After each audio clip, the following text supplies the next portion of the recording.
Hello everyone, आज की video में बात करने वाले हैं एसएससी जीडी 2026 के लिए टोटल कितने फॉर्म भरे गए हैं, आरटीआई रिप्लाई में कितना फॉर्म आया है और साथ में पर सीट कंपटीशन कितना है। पिछली बार कितना था, यानी कि आपके 2025 में सीट कंपटीशन कितना था, 2024 में कितना था और 2023 में कितना था और उस समय कितनी वैकेंसी थी, इसके आधार पर हम आपका डिटेल एनालिसिस करने वाले हैं। साथ में इस बार के लिए आपको जो टारगेट स्कोर है वो कितना रखना चाहिए, क्योंकि पता है आपको कि इस बार जो वैकेंसी है वो भी पूरी आपकी आधी आ चुकी है, यानी कि कुल मिला के आपके सिर्फ 25,000 ही वैकेंसी है। तो वैकेंसी बहुत कम है, तो भाई इसके लिए आपको अपना टारगेट स्कोर कितना रखना चाहिए इस बारे में आज की वीडियो में बात करने वाले हैं। बाकी दोस्तों, अगर आपको एसएससी जीडी का पूरा जो कोर्स है वो आपको फ्री में चाहिए तो भाई वीडियो को सब लाइक करना और चैनल को सब्सक्राइब करना। हम बात करते हैं भाई कि आपके 2023 में टोटल कितने फॉर्म भरे गए थे, तो वो आपके भाई पूरे 54 लाख फॉर्म भरे गए थे और उसमें जो कंपटीशन थी, स्टार्टिंग में जो कंपटीशन थी वो आपके भाई 22 समथिंग कंपटीशन थी, लेकिन ये बाद में बढ़ के कितनी हो गई थी, आपकी हो गई थी 50,187 वैकेंसी बढ़ गई थी, यानी कि आपकी ये पूरा 50,000 जो वैकेंसी है बढ़ गई थी। लेकिन स्टार्टिंग में कितना था भाई, ये इतना ही था और मैंने भी इसी टाइम एग्जाम दिया था। मैं आपको बताऊंगा कि भाई मेरा कितना स्कोर आया था और मैंने वो स्कोर कैसे गेन किया। ठीक है, फिर आपके 2024 में फिर ये वैकेंसी है जिसमें आपके 47 लाख बच्चों ने भाई इस फॉर्म को भरा है। ठीक है, इसमें जो वैकेंसी थी ये आपकी थी 46,617 वैकेंसी थी। ठीक है, और इसमें जो जो कंपटीशन था वो आपका था 1:107, यानी कि एक सीट पर 107 बच्चे फाइट कर रहे थे। फिर 2025 में आपका ये बढ़ के हो गया 59.6 लाख बच्चों ने भाई इस फॉर्म को भरा 2025 में, और इसमें जो वैकेंसी तो आपकी थी 53,690।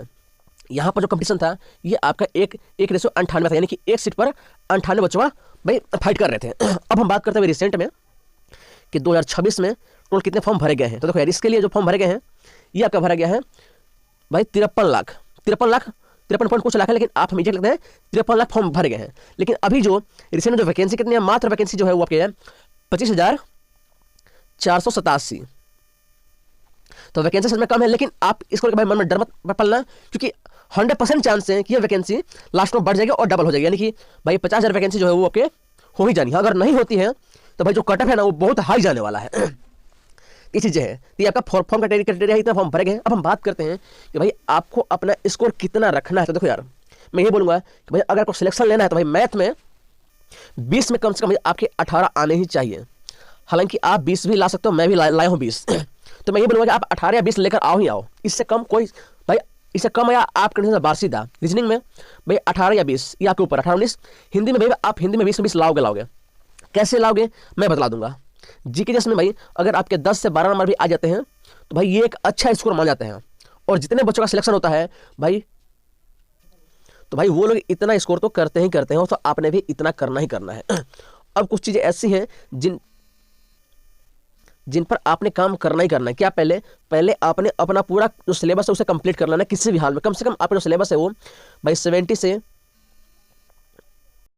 तो आपको सबसे पहले भाई अपना जो सिलेबस है उसे कंप्लीट करना है। कम से कम आपका सिलेबस जो है वो 70 से 80% कंप्लीट होना चाहिए, तभी जाकर भाई आपके जो मॉक है ना, मॉक में आपके 120 से प्लस नंबर आ पाएंगे।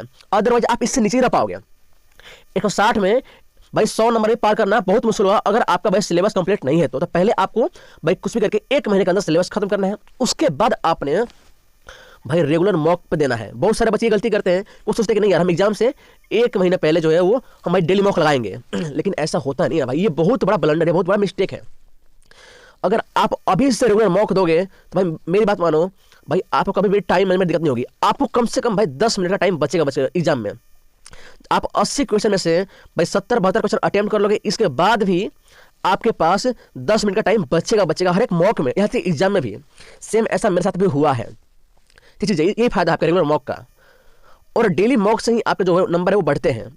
बहुत सारे बच्चे ऐसे होंगे जो भाई 120 भी क्रॉस नहीं कर पा रहे हो, तो उसके लिए मैं बस ये बोलूँगा कि भाई आप डेली मॉक लगाओ, और जो भी आपकी गलतियां हैं, मान लो भाई जो मैथ में आपके भाई परसेंटेज से किसी टाइम में गलती होगी तो भाई आप उस दिन पूरा परसेंटेज लपेट जाओ। मान लो आपको टाइम एंड डिस्टेंस कोई फॉर्मूला याद नहीं आ रहा है तो भाई उस दिन आपने इसको खा जाना है।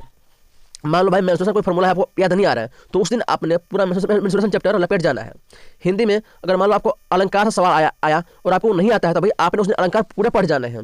मान लो आपको भाई क्वेश्चन आ गया संज्ञा से, नहीं आता तो भाई पढ़ो, ये चीज़ें हैं। तो आपको भाई गलती पे काम करना है। सबसे लास्ट में है भाई सेल्फ बिलीव, यानी कि खुद पे भरोसा। ये चीज़ें हैं, देखो यार मेहनत हर कोई करता है, ठीक है, मेहनत हर कोई करता है, लेकिन जो बंदा खुद पे भरोसा करता है वही यार भाई साहब कुछ ना कुछ क्रिएट करता है, कुछ ना कुछ भाई नया कर पाता है। तो भाई आपने अगर इस बार वर्दी चाहिए तो सबसे पहले भाई खुद पे भरोसा करो कि हाँ जी अगर आप मेहनत करोगे तो ये हो जाएगा, और तब आपने भाई ढंग से मेहनत करनी है। बाकी अगर आपको सिर्फ हिंदी का नोट्स चाहिए तो भाई सिंपल है, आप कमेंट कर दो हिंदी नोट्स पीडीएफ। अगर आपको भाई एसएससी जीडी का पूरा कोर्स है फ्री में तो बस आप चैनल को सब्सक्राइब कर दो और कमेंट करो SSC GD full course free. बस आप ये कमेंट कर दोगे, आपको उसके अकॉर्डिंग मैं लिंक भेज दूंगा, आप डाउनलोड कर लेना, ठीक है। तो आज के लिए इतना ही, धन्यवाद।